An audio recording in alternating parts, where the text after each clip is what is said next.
নমস্কার, আসসালামু আলাইকুম। আমি খবর বলছি বরাক ইউনাইটেড ফেসবুক পেজ এবং ইনস্টা। আপনারা যারা ভিডিও দেখছেন একটি ফলো দিয়ে এবং সুন্দর একটি কমেন্ট করে চলে যাবেন।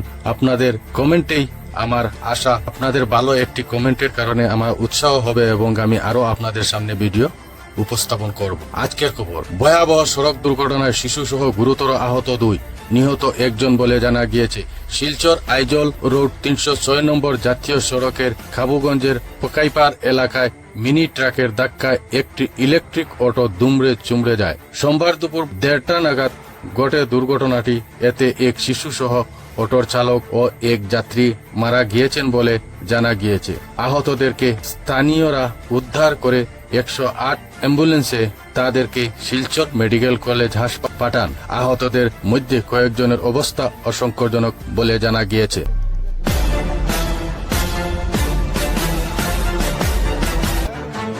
বিজেপি সরকারের সিদ্ধান্তের বিরুদ্ধে আজ ইন্ডিয়ান ন্যাশনাল কংগ্রেসের উদ্যোগে কাজিরাঙ্গায় কোহরায় আয়োজিত অবস্থান ধর্মঘট হয়। প্রদেশ কংগ্রেসের সভাপতি তথা লোকসভা বিরোধী দল নেতা শ্রী গৌরব গগৈ, দলের অন্যান্য নেতা ও উপস্থিত সোনাই সমষ্টির বিধায়ক আমিনুল হক লস্কর সহকর্মীদের সঙ্গে এই প্রতিবাদী কর্মসূচিতে কাজিরাঙ্গার পরিবেশ ও জীব বৈচিত্র্য রক্ষার দাবি জানান কংগ্রেস কর্মকর্তারা। কাজিরাঙ্গা শুধু আসামের গর্ব নয়, এটি সমগ্র বিশ্বের এক অমূল্য প্রাকৃতিক ঐতিহ্য। উন্নয়নের নামে বনাঞ্চল, বন্যপ্রাণী, জীব বৈচিত্র্য ও স্থানীয় মানুষের অধিকারকে বিপন্ন করে এমন কোন সিদ্ধান্ত আমরা মেনে নেব না, এই দাবি করেছেন কংগ্রেস কর্মকর্তারা। হাইলাকান্দির অলইচড়া বেবি দাস এর কাণ্ডের এই পরিবারের সঙ্গে দেখা করে ওই পরিবারকে সহযোগিতার আশ্বাস দেন কাটলিচড়া সমষ্টির বিধায়ক জুবাইর আনাম মজুমদার এবং বেবি দাসের পরিবারের সাথে সাক্ষাৎ করে বেবি দাসের পরিবারকে আশ্বাস দেন সহযোগিতা থাকবে উনার এবং ওদের সাথে একটু আলাপ। জানুয়ারে যখন সিঁড়ি ফিড়ি খাইছে তারা খাইছে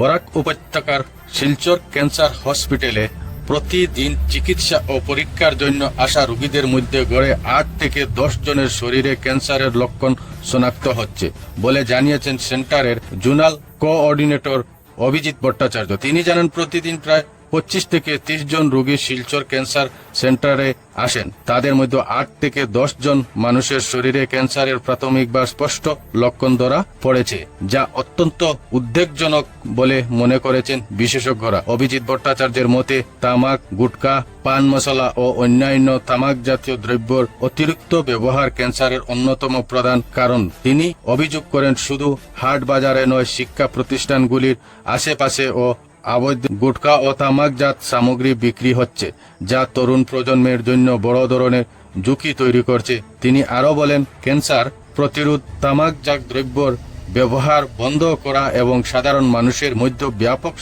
সচেতনতা গড়ে তোলা অত্যন্ত জরুরি। বিশেষ করে যুব সমাজকে এই ক্ষতিকর অভ্যাস থেকে দূর রাখতে প্রশাসন, শিক্ষা প্রতিষ্ঠান, অভিভাবক এবং সমাজের সর্বস্তরের মানুষকে একযোগে এগিয়ে আসতে হবে। বিশেষজ্ঞদের মতে, ক্যান্সারের লক্ষণ দেখা দিলে দ্রুত পরীক্ষা ও চিকিৎসার ব্যবস্থা করলে রোগ নিয়ন্ত্রণের সম্ভাবনা অনেকাংশে বৃদ্ধি পায়। তাই সচেতনতা এবং নিয়মিত স্বাস্থ্য পরীক্ষা হতে পারে ক্যান্সার প্রতিরোধে অন্যতম কার্যকর উপায়। আমার tata trust government of Assam 2017 সনে আমাদের এখানে আসামে টোটাল 17টা হসপিটাল শুরু করে।